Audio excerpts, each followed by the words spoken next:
ఏమడిగిందా పసిగుడ్డు? మీరు ఎక్కి కులుకుతున్న గద్దెని అడిగిందా? మీరు పోగు చేసుకుంటున్న మూటల ముళ్ళు అడిగిందా? అడిగింది మల్లన్న దర్శనం.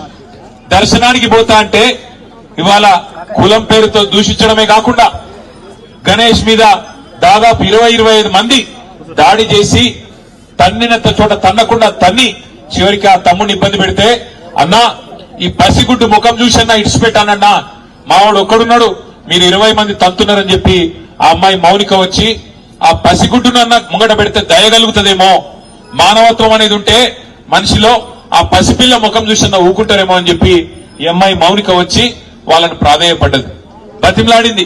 అన్నా వదిలిపెట్టండి అన్నా, చచ్చిపోతాడన్నా, కొట్టకండి అన్నా, పసిగుడ్డు ముఖం చూసి తండ్రిని వదిలిపెట్టండి అన్నా అని అడిగితే, దుర్మార్గుడు మానవ మృగం లాంటి మనిషి వాడెవడో చెత్తనా కొడుకు, వాడు కాలితో తంతే ఆ పాపని ఇవాళ పాప చనిపోయింది.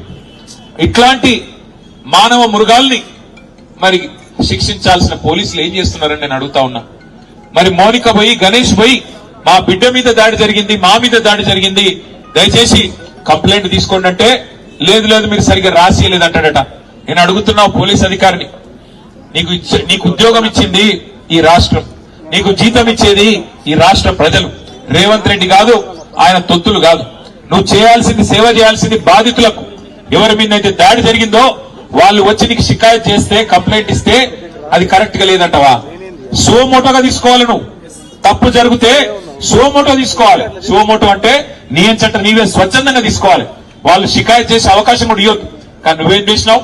ఇవాళ బాధితులు వచ్చి నీ తరపు నీకు ఫిర్యాదు చేస్తే సిగ్గు లేకుండా అధికార పార్టీ నాయకులకు ఫోన్ చేసి, అయ్యా మీ మీద కంప్లైంట్ వచ్చింది, మీరు వచ్చి కౌంటర్ కంప్లైంట్ ఇవ్వండి అని చెప్పి నువ్వే వాళ్ళను ప్రేరేపించి, సిగ్గు లేకుండా చేస్తున్న, వేసుకున్న యూనిఫామ్ కి విలువ లేకుండా, చేస్తున్న ఉద్యోగానికి విలువ లేకుండా, పోలీసు అనే ఒక గౌరవం కూడా కోల్పోయే విధంగా ఇవాళ మీరు వాళ్ళని కాపాడే ప్రయత్నం చేస్తున్నారు.